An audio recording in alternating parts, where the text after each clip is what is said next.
ನಾನು ಕೇಳ್ತೀನಿ, ನಾನು ಕಾಂಗ್ರೆಸ್ ಪಾರ್ಟಿ ರಾಜೀನಾಮೆ ಕೊಟ್ಟು ಬಂದ ಮೇಲೆ ಈ ಎಲ್ಲ ವಿಷಯ ಹೇಳಬೇಕಾಗಿತ್ತಲ್ಲ, ಯಾಕೆ ಹೇಳಿಲ್ಲ?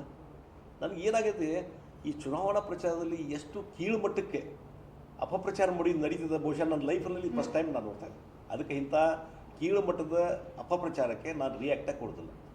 ಅವತ್ತು ಏನಾಗೈತಿ ಏನು ಅನ್ನೋದು ಎಲ್ಲರಿಗೂ ಗೊತ್ತಿದೆ.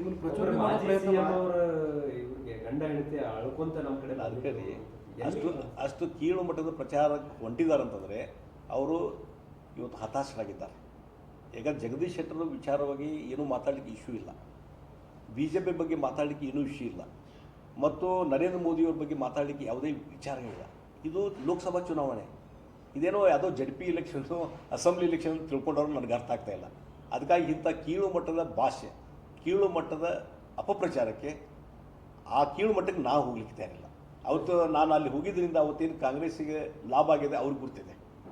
ಅವರು ದೊಡ್ಡ ನಾಯಕರೇ ಹೇಳಿದಾರೆ, ಬೇರೆ ಬೇರೆ ಸಭೆಗಳಲ್ಲಿ ಹೇಳಿದ್ದಾರೆ, ಜಗದೀಶ್ ಶೆಟ್ಟರ್ ಒಂದು ಬಂದಿದ್ದ ಶಕ್ತಿ ಆಗಿದೆ ಅಂತೇಳಿ.